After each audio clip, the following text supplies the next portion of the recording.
What's up, you guys? I'm Eric and welcome back to my channel. No, you grow up. In today's video, I'm going to be talking about some of my favorite Turtles figures that I don't feel like underrated is the right term to use, but they're definitely not as appreciated as I feel like they should be, or at least remembered the way they should be. I feel like they quickly got overshadowed by NECA and Super 7, but I feel like they could probably be argued as the best modern Turtles figures, and I feel like a lot of people probably have that same sentiment. Yeah, so trying to keep these intros a little bit shorter, we'll get right into it. When it comes to modern TMNT collecting, it's pretty safe to say that NECA and Super 7 are running the show. NECA has multiple lines going with their Toon, live action movie, video game, and Mirage and Archie comic lines. Super 7 has both Ultimates and Reaction, but let's be real, Ultimates are what gave them their big dog status.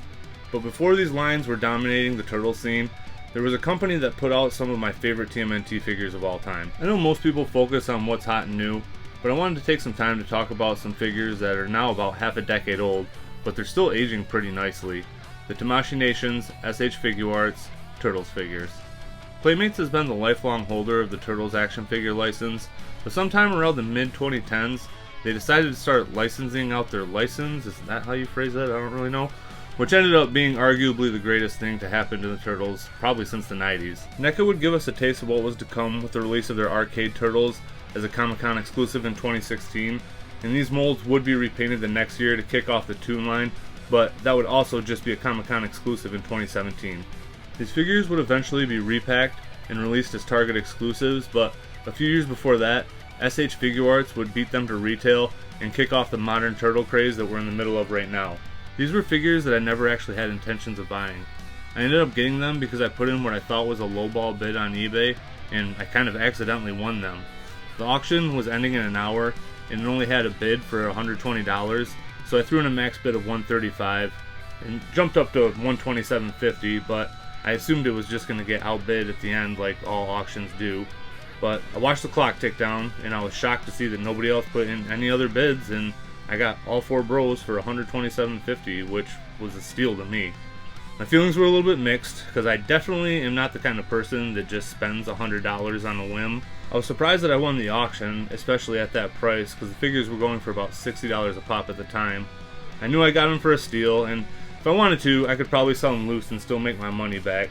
So I was already super deep into the NECA line, and I didn't think any other Toon figures would touch the NECA figures, but once I got these guys out of the box and started playing with them, I instantly fell in love with them. I had never owned any SH Figuarts figures before, and if you haven't either, the first thing that you'll notice is that these figures are mostly made of metal, and from the knee down, the lower legs are made of a very dense, heavy metal, which is easily one of the best parts of these figures. It gives these figures an insanely low center of gravity and allows you to have the ability to balance them in ways that I never thought possible without stands. The other major draw that greatly benefits from the previously mentioned one is their insane level of articulation. The sculpt and the aesthetics definitely take a backseat with these figures. They're still both great, but you can definitely tell that function was at the forefront. NECA and Super 7 joints can be a little scary to move, especially if you don't warm them up first, and I don't take my chances, so I pretty much always warm them up before I use those figures. But with Figuarts, the figures had the smoothest moving joints I've ever felt right out of the box. The tolerances are also the best I've ever felt, and that combination just makes these figures feel amazing. The joints all move so easily, but feel tight at the same time, and I've never really felt anything like these figures. Even the Dragon Ball figures I have that are SH Figuarts don't feel as good as these do. Even after over 2 years of sitting on a shelf, I play with Raph here and there, but other than that, the other Turtles have kind of been untouched, and without even heating them up, they still move perfectly.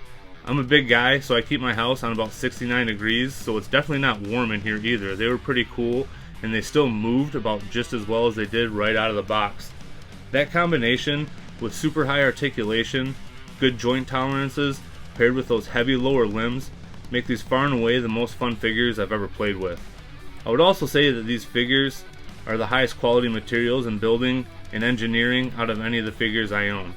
These are the only figures I've ever had that really feel like premium figures to me.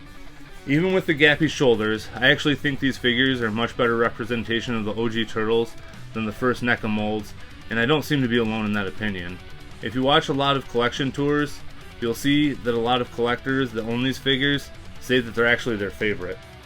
I will admit that these figures are starting to show their age, as I do feel like NECA's new Toon Turtles are the premier Toon Turtles now.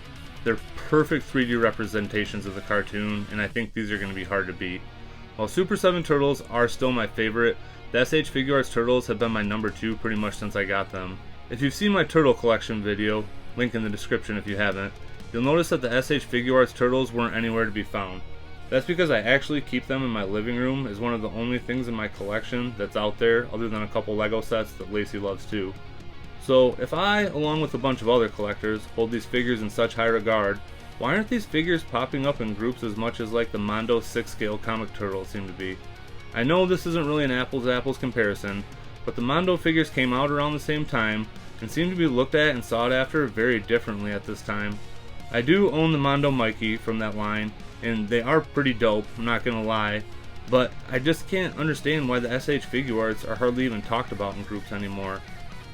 I think one of the reasons might be that the Mondo figures don't really have any other competitors for what they're going for. While NECA has been putting out quarter-scale Toon figures and quarter-scale movie figures, they oddly enough have never done any quarter-scale comic figures. They're also the only 6-scale figures that are really out there at all, kind of putting them in their own special corner.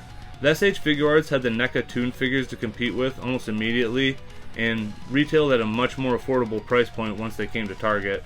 I would suggest to anyone that doesn't own these figures or that have never played with them to start looking for a deal on your favorite turtle and just get one in your hands so you can understand what I'm talking about for yourself. I will promise you that you will not be disappointed and it will most likely become one of your favorite figures to play with. As I mentioned before, we have more players in the game than ever, but if SH Figuarts ever put out an updated version of the Turtles or a Shredder or my dream, a Casey, I would pick them up in a heartbeat. Even if you've seen reviews or watched this whole video, you just can't understand how cool these figures really are until you get them in your own hands. I couldn't be happier I put in that random bid and ended up with these amazing figures. Alright you guys, that's going to wrap things up for this video. Again, like always, just thank you to all my subscribers, thank you to all the new subscribers that I've had, thank you for just taking time out of your day to watch these videos. Still having a blast making these now that, again, like I said, that I'm caught up with things at work and kind of in a good place. I'll have a lot more free time in my nights and stuff like that, and I'll be able to crank out more content. So yeah, so hopefully every few days I might be able to get a video out. I'll just try my best, can't guarantee anything, but try to start getting stuff out a little bit more consistently. Yeah, so thank you guys again. Be safe, take it easy, and I'll see you guys in the next video. Peace.